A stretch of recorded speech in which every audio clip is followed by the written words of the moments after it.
What's cooking, my people? My name is Cyblade, and welcome back to another Death Battle reaction video. You guys remember when this channel started and that's what it was about, Death Battle reactions? Yeah, me neither. But that's what we're doing this for, to make up for this. I know this video is super late, and by the time it comes out, the next Death Battle is gonna be out, Akira versus Magneto, but I don't know Akira for number one, and number two, that's the anime, and anime is really rough waters in YouTube right now. For those that don't know, basically the Pokemon anime team figured out how to beat YouTube's copyright thing, so if other anime companies catch on, any anime YouTuber could get screwed over, so I'm trying to avoid that.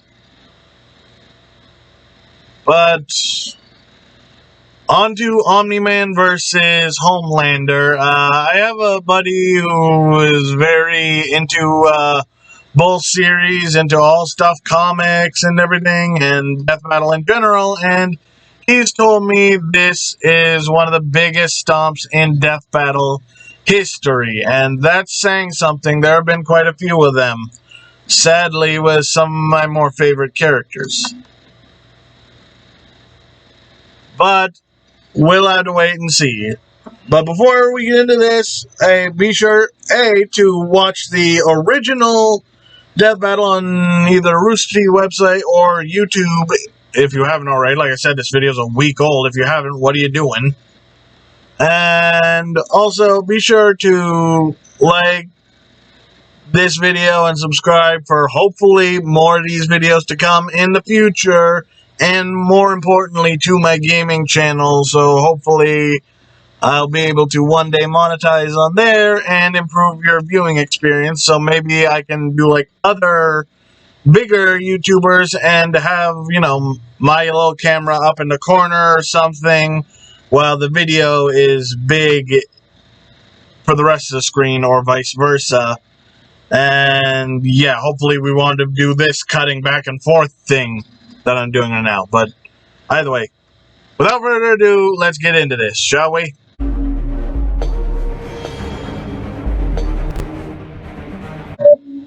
Omni-Man,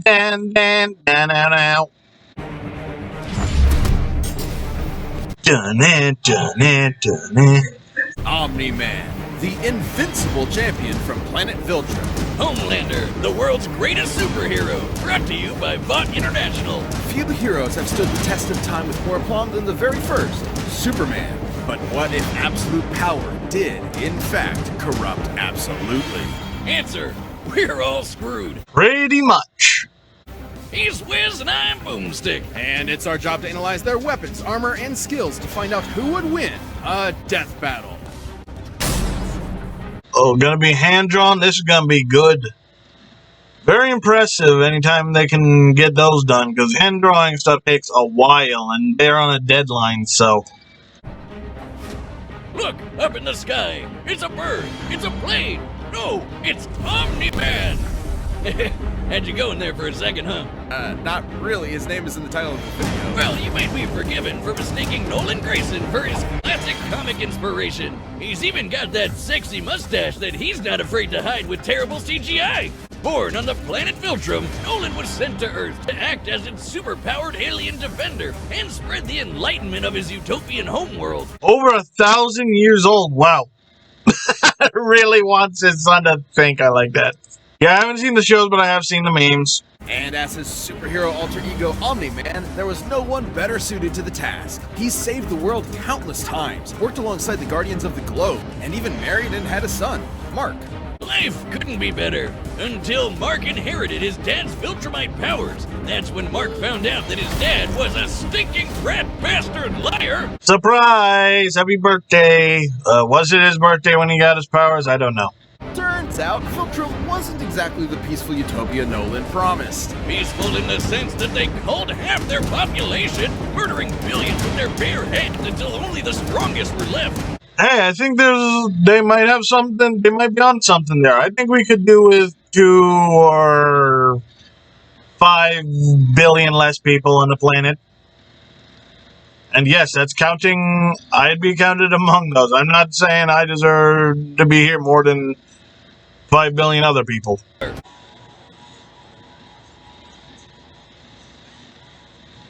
Oh, doesn't Homelander have heat vision?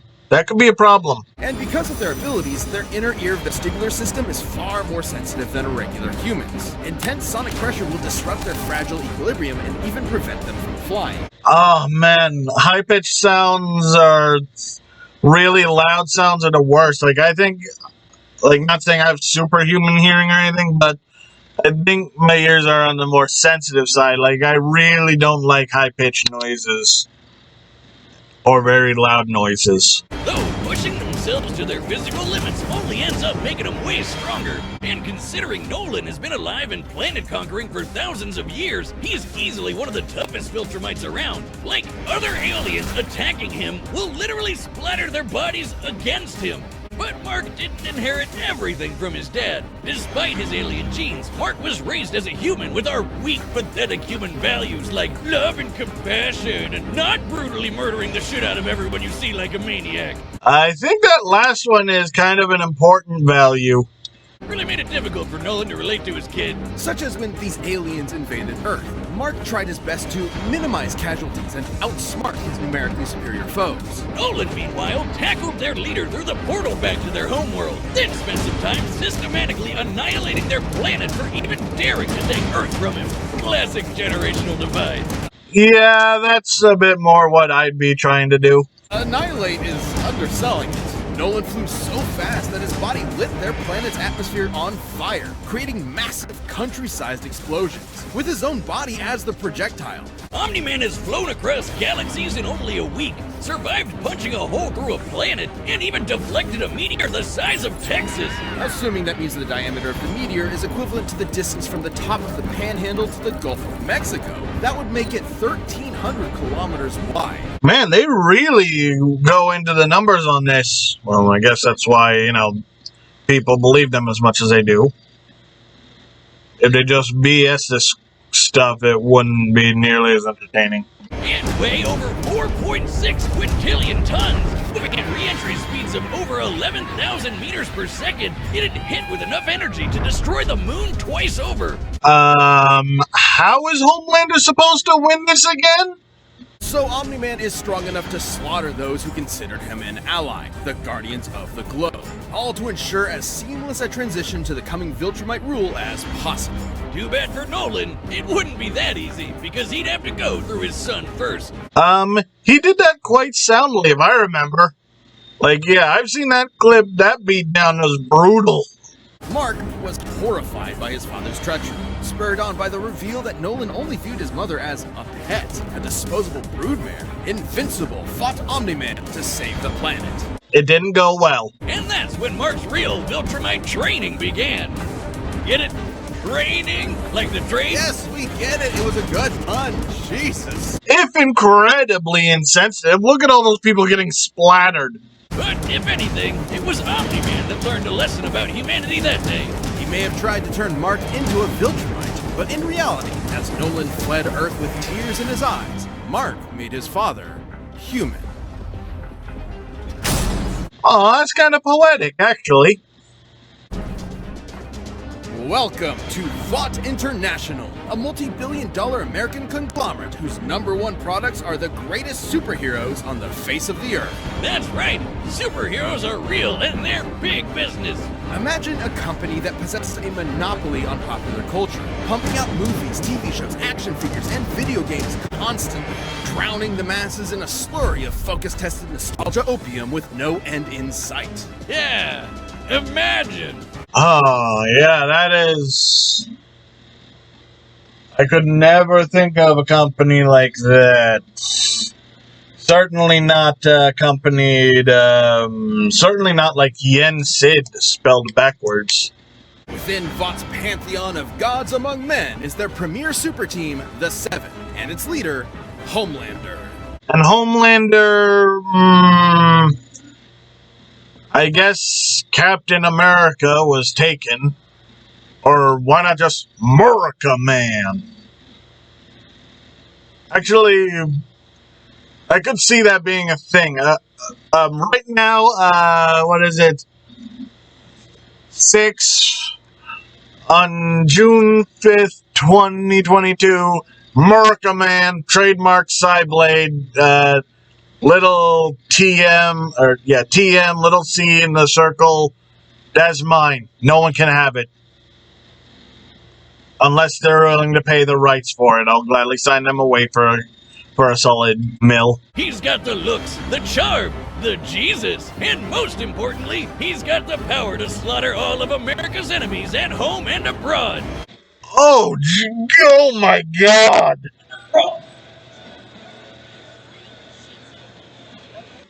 So obviously you'll die without a lower jaw. You wouldn't be able to eat, but could you, like, in theory, like, if you could stop the bleeding,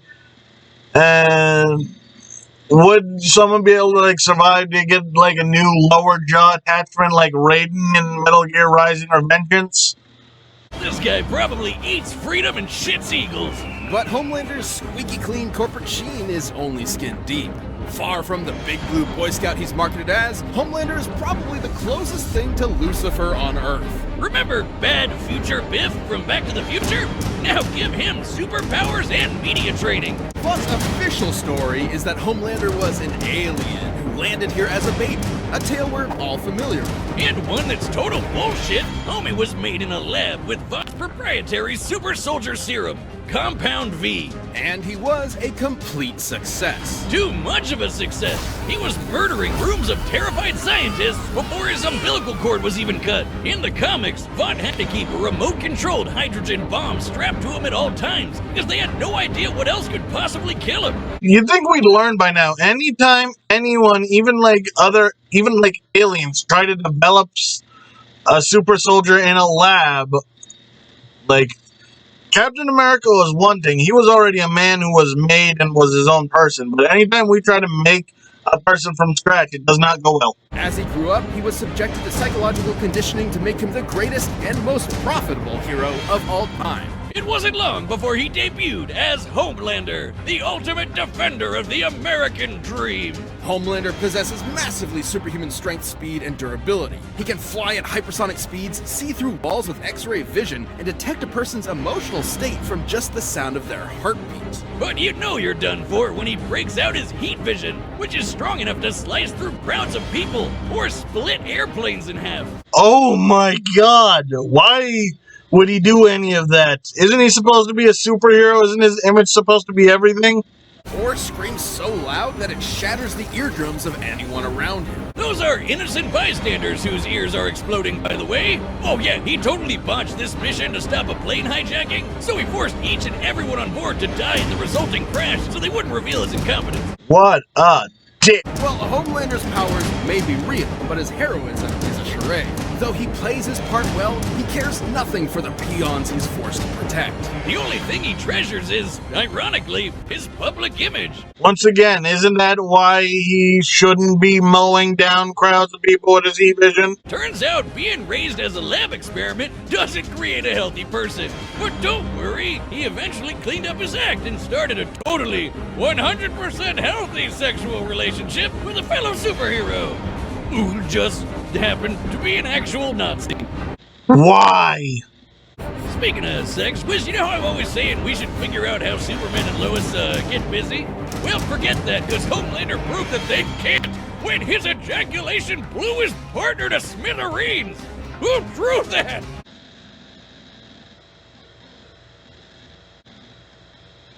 Well, life was fun.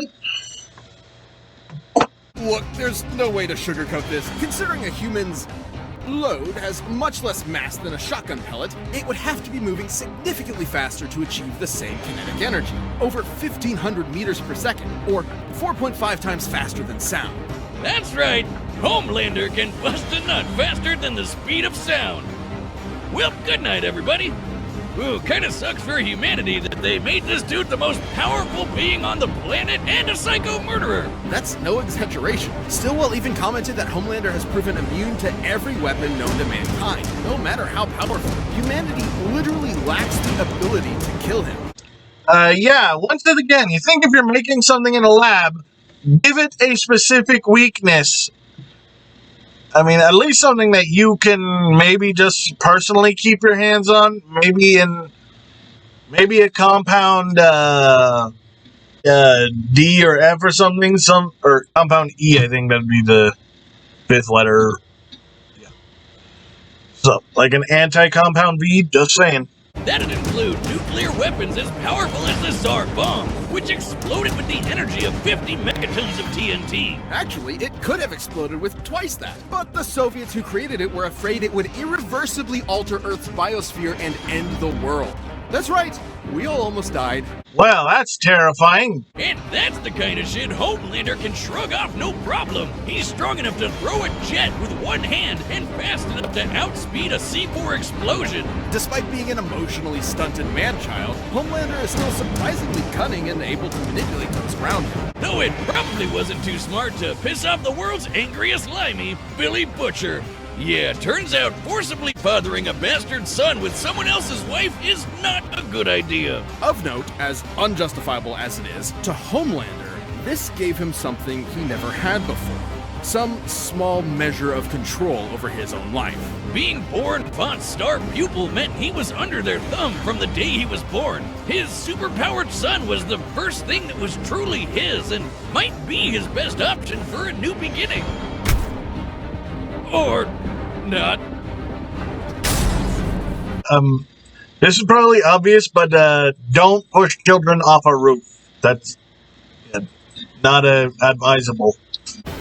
All right, the combatants are set. Let's run the data through all possibilities. It's time for a death battle! Yeah, Homelander's still screwed. Yeah, he can shrug off atomic bombs and everything, but I think punching a hole through a planet is stronger than any atomic bomb out there.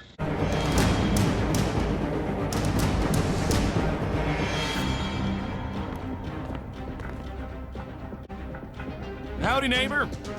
Coco? It's warm. I think the bigger problem is you being in his house without him knowing you were there. You know, Nolan, Homelander is more than just a superhero. It might be cynical to say this, but he's a brand. And it's very important to me that that brand means something.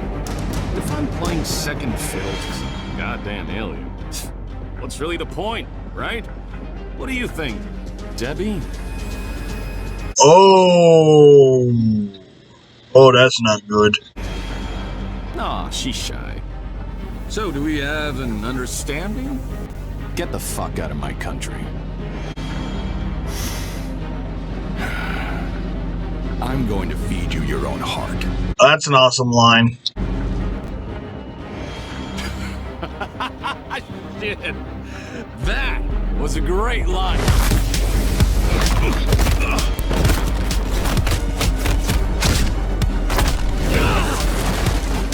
Country?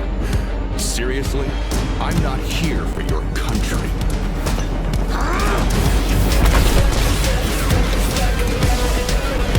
Oh. You think insurance covers that?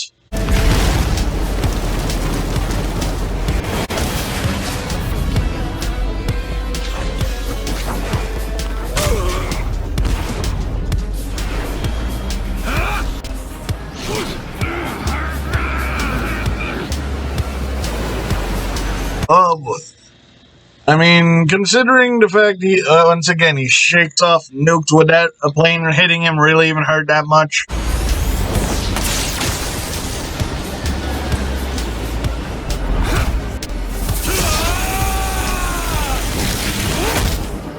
Never been hit by someone your own size before? You have to turn with the punch to reduce. Better.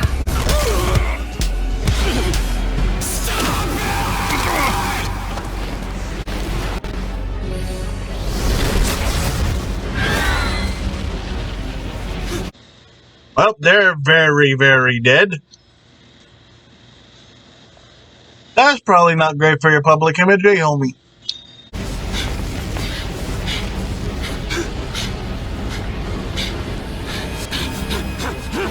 What's the matter? Are you going to cry?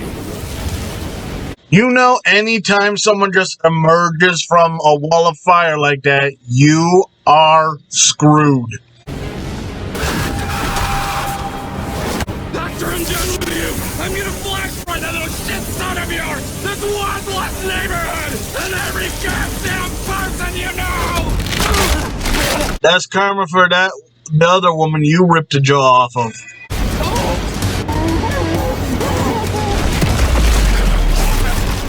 Oh my god, he's actually doing it. Remember what I promised you.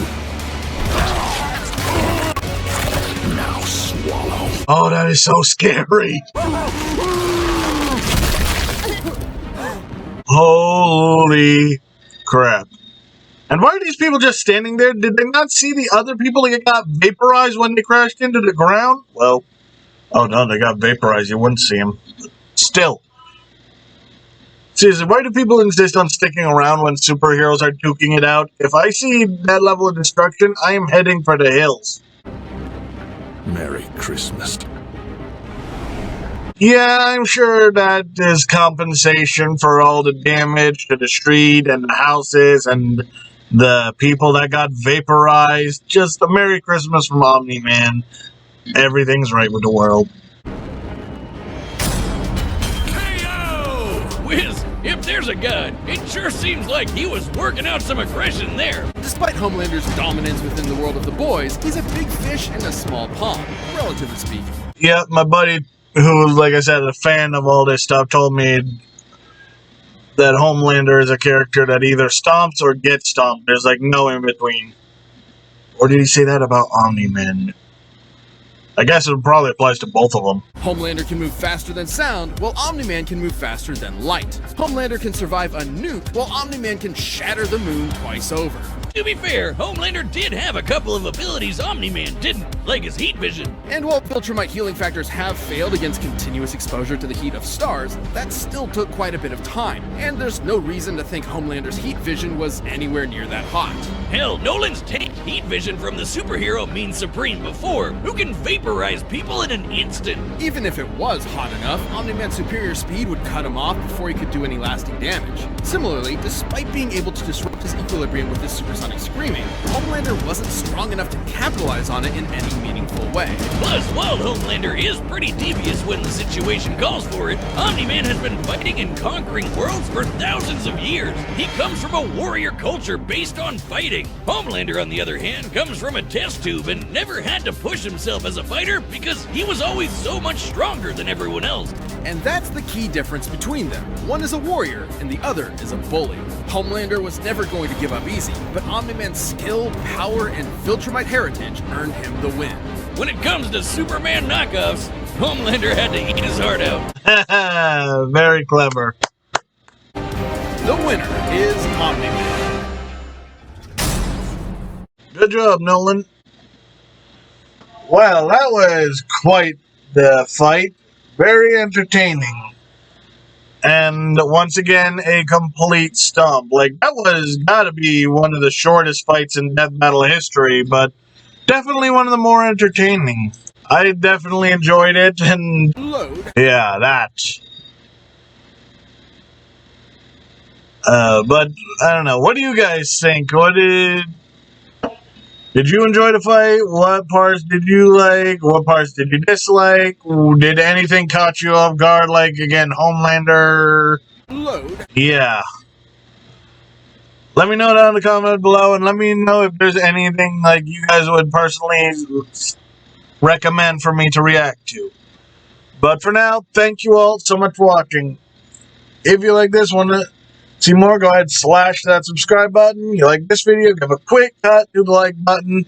Leave a comment down below. Really helps me out, helps out with the algorithm. Share it around on Twitter, Facebook, social media. Again, really helps out. Follow me on those social medias. And do all that stuff with my gaming channel too. Then I'll see you in the next video. But until then, my people, stay sharp.